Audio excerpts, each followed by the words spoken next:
আদমকে প্রথম সৃষ্টি করিয়া ঘোষণা করিয়া দিলে শ্রেষ্ঠ বলিয়া, তাই তো নূরের ফেরেশতা করে আদমকে সেজদা, ঠিক কিনা? তাই তো নূরের ফেরেশতা করে হে আদমকে সেজদা, সবার চেয়ে সম্মান দিলে মাটির আদমকে। আল্লাহু আল্লাহু তুমি জাল্লে জালালুহু, শেষ করা তো যায় না গে তোমার গুণগান। আল্লাহু আল্লাহু, সুবহানাল্লাহ পড়েন। এই সাহাবী বললেন যে আমার কাছে সবচেয়ে অবাক লাগে যে আল্লাহ তাআলা প্রথম মানুষ হিসেবে আদম আলাইহিস সালামকে বানালেন আর ওনাকে উপাধি দিলেন সফিউল্লাহ।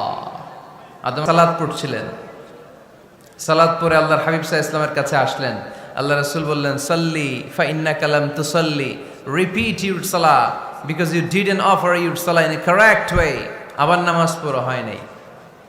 সাহাবী যে আবার পড়লেন, আবার আসলেন, আল্লাহর হাবিব বললেন আবার পড়ো, হয় নাই। সাহাবী পরে আসলেন, আল্লাহর হাবিব বললেন সাল্লি ফা ইন্নাকা লাম তুসাল্লি, আবার নামাজ পড়া হয় নাই। এবার সাহাবী এসে কেঁদে দিলেন, এসে বললেন ইয়া রাসূলুল্লাহ, এর চেয়ে ভালো তো আমি পড়তে পারি না। আল্লাহর হাবিব জড়িয়ে ধরলেন আর বললেন আসো শিখিয়ে দেই কেমন করে সালাত পড়বে। সালাতে কোনো তাড়াহুড়ো করবে না।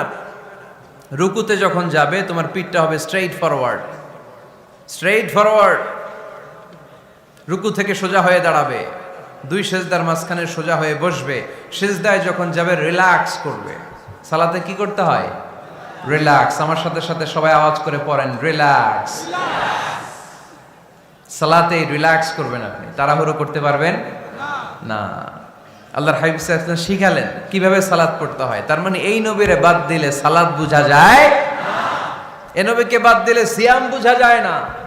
সিয়াম কেমন করে পালন করতে হয় এই নবী শিখিয়েছেন। এই নবীকে বাদ দিলে হজ বোঝা যায় না, কারণ এই হাবিব বলেছেন খুযু আন্নী মানাসিকাকুম, কেমন করে হজ করতে হয় আমার কাছ থেকে শিখে নাও। এ নবী এমন নবী, এ নবীরে বাদ দিলে জান্নাতে যাওয়া যায় না, ঠিক কিনা? এজন্য এই হাবিবের বাদ দেয়া যাবে? আল্লাহর হাবিবের চাইতে শ্রেষ্ঠ কাউরে পাওয়া যাবে? আমার নবীর চাইতে বিশ্বস্ত কেউ আছে? সে কোন বন্ধু বলো বেশি বিশ্বস্ত, সে কোন বন্ধু বলো বড় বিশ্বস্ত, কার কাছে মন খুলে দেয়া যায়, কার কাছে প্রাণ খুলে দেয়া যায়, হওয়া যায় অতি আশ্বস্ত। তার নাম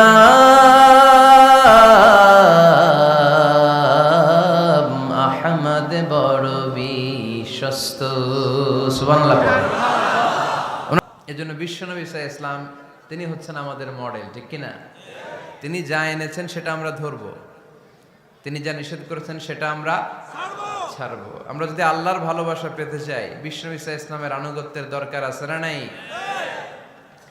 এজন্য আল্লাহ বললেন কুল ইন কুনতুম তুহিব্বুনাল্লাহা ফাত্তাবিউনি ইউহিব্বুকুমুল্লাহ ওয়া ইয়াগফির লাকুম যুনুবাকুম ওয়াল্লাহু গফুরুর রহিম। আল্লাহকে যে পাইতে চায়, হযরতকে ভালোবেসে আরশ কুরসি লৌহ কালম না চাইতে পেয়েছে সে।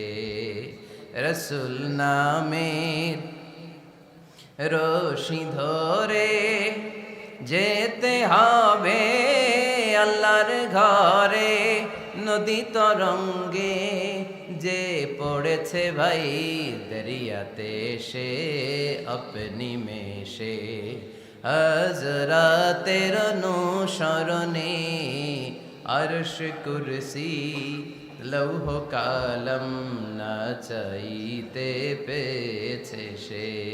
সুবহানাল্লাহ পড়ে। এজন্য আল্লাহর হাবিব সাল্লাল্লাহু আলাইহি ওয়াসাল্লামের ভালোবাসা আমাদের অন্তরে থাকার দরকার আছে না নাই? আনুগত্যের দরকার আছে না নাই? তাহলে আল্লাহর ভালোবাসা পাওয়া যাবে, ঠিক কিনা? আজকে আমরা কোরআনের আলোকে আল্লাহর হাবিব সাল্লাল্লাহু আলাইহি ওয়াসাল্লামকে চিনব। মুহাম্মদ তোমাদের কোনো ছেলেদের পিতা নয়, পুরুষের পিতা নন, তিনি হলেন আল্লাহর রাসূল, তিনি হলেন শেষ নবী, তারপরে কোনো নবী হবে না, ঠিক কি না? এজন্য আল্লাহর হাবিব বলতেন লা নবিয়্যা বা'দি, আমার পরে কোনো নবী নাই, ওয়ালা রাসূলা, আমার পরে কোনো রাসূলও নাই।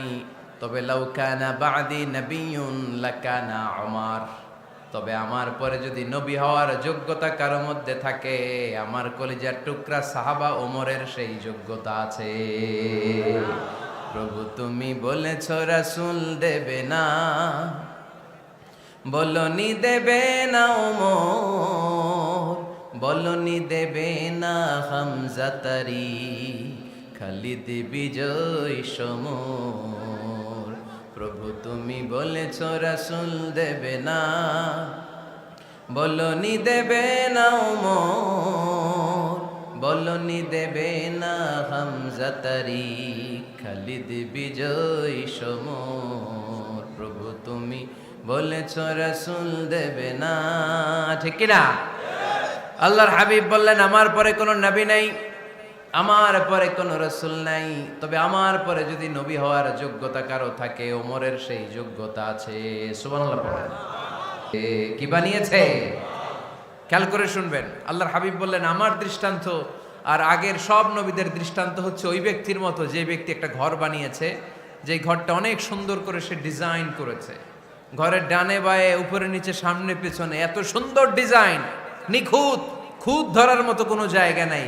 লোকজন এসে যারাই ঘরটা দেখে সবাই বলে বাহ বাহ, কি বলে, এত সুন্দর ঘর আমরা দেখি নাই। তবে একটা জায়গায় একটা ভুল ছিল, একটা জায়গায় একটা খুঁত ছিল, ঘরের একটা ওয়ালে ইটের গাঁথুনির জায়গাটাতে এক জায়গায় একটা ইটা কম ছিল।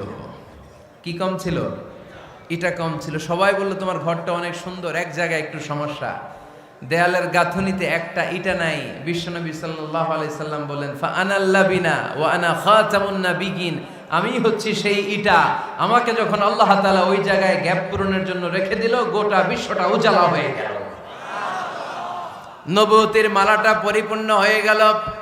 ফা আনাল লাবিনা ওয়া আনা খাতামুন নাবিয়িন, আমি হলাম সেই ইটা, আমাকে যখন আল্লাহ তাআলা দুনিয়ায় পাঠালেন, গোটা দুনিয়াটারে আলোকিত করে দিল কে?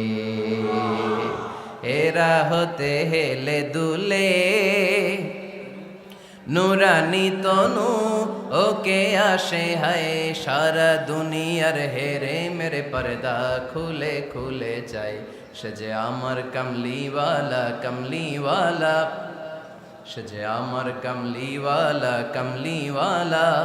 তার ভাবে বিভোল রাঙ্গা পায়ের তলে, পর্বত জঙ্গল টল মল টলে, খুরমা খেজুর বাদাম জাফরানি ফুল ঝরে ঝরে যায়, সে যে আমার কামলিওয়ালা কামলিওয়ালা। সুবহানাল্লাহ পড়েন। যা আসে তাই তিনি বলেন, মন গড়া কিছু বলেন না। মক্কার ইহুদিরা আল্লাহ রাসূল সাল্লাল্লাহু আলাইহি ওয়াসাল্লামকে একবার ধরলো, জিজ্ঞেস করলো যে মুহাম্মদ, তিনটা প্রশ্ন তোমাকে করব, যদি উত্তর করতে পারো তাহলে বুঝবো তুমি সত্য নবী। আল্লাহর হাবিব সাল্লাল্লাহু আলাইহি ওয়াসাল্লাম বললেন তাহলে বলো কি জানতে চাও? তারা জিজ্ঞেস করলো মা হুয়া রূহ, বলো তো রুহু কারে বলে? রুহু চিনেন আপনারা? রুহু থাকলে আমরা নড়ি চড়ি, অ্যানিমেটেড, প্রাণবন্ত। রুহু যখন উড়াল দেয় লাশ হয়ে পড়ে থাকে, ঠিক কিনা? সব চলে যায়। আমাদের দুই কাঁধের দুই ফেরেশতা থাকে, এরাও উড়াল মারে, ঠিক কিনা?